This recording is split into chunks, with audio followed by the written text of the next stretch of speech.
What did you think, Jo, about where he thought the priorities lay? Well, he was very measured. I mean, let's just put it into context. He had retired from the police force and then came back.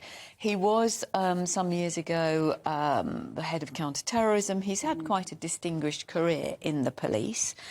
But, you know, in those decades in the police, the incidences of racism, misogyny, homophobia and all the rest of it. I mean, I don't see anything on his record that tells me here was somebody who really made changes in the sort of the cultural life, if you like, of a force, whether that was in London or West Midlands where he was before. I mean, he was setting out his stall. He made it very clear that he's got, you know, politically opposing bosses. He's got the Home Secretary, Tory Home Secretary, Suella Braverman, and he's got the Labour Mayor of London, Sadiq Khan. So he's got those two masters, if you like, to serve. You know, the idea that the police are going to attend every burglary, I don't think so. No. You know, and don't say things that you can't possibly deliver. What people want is to feel that they can trust the police. What people want is to feel that their crimes are taken seriously. But we also know that because of the paperwork and the bureaucracy, that quite often, you know, the police won't even bother to attend things like shoplifting unless it's over a certain level. Well, you know, it might be over a certain level of 200 quid or something. That's not much help if you're running a shop and day after day after day you've got people coming in and stealing stuff from you because they know nothing's going to happen. Totally. It's a bit of a poisoned chalice, this one, at the moment, isn't it, Claire? Because he has said he's got funds for more police officers.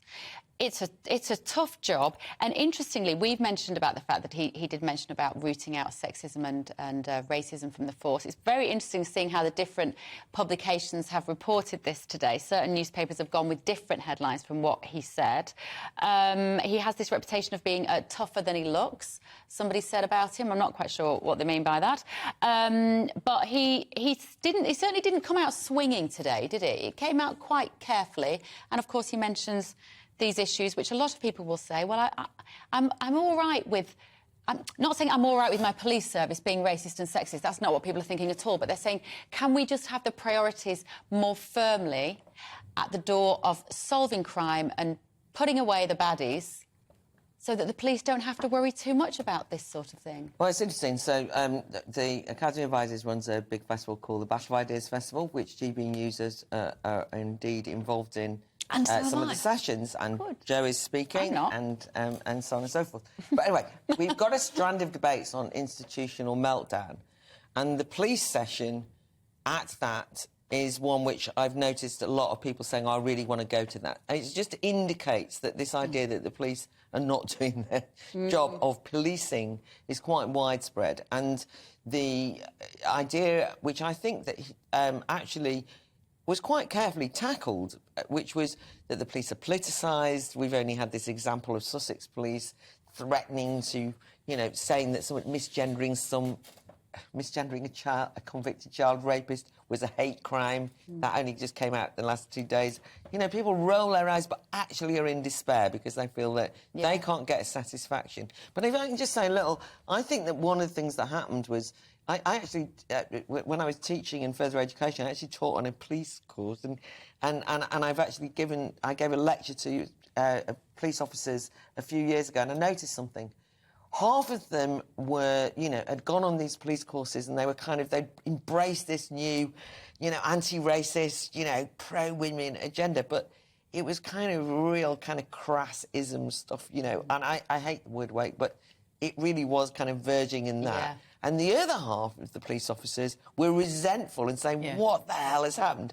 I think sometimes the horrible things that we've seen from WhatsApp groups and the vile kind of attitudes that have come out, it's almost like a reaction. The police is like torn in two with a kind of one lot of kind of social justice vigilantes like you see on any campus.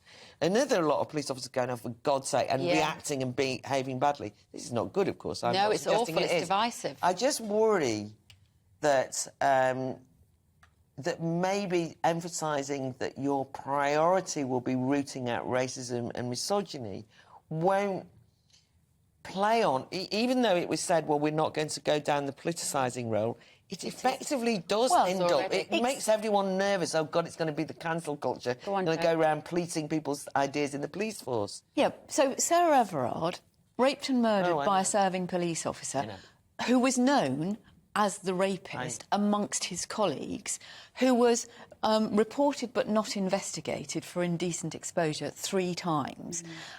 So that happens. We then saw how the police behaved at the vigil on Clapham Common. So that misogyny... But we do have to be careful that that doesn't it's not the whole... But it's not the whole thing. And, you know, in a way that goes back to what Claire was just saying about the Labour Party. These things shouldn't become the whole thing, the bigger picture. But if you don't trust the police, if you're a woman and you don't feel safe, or you're an ethnic community and you don't feel safe, then actually you're on a hiding to nothing anyway.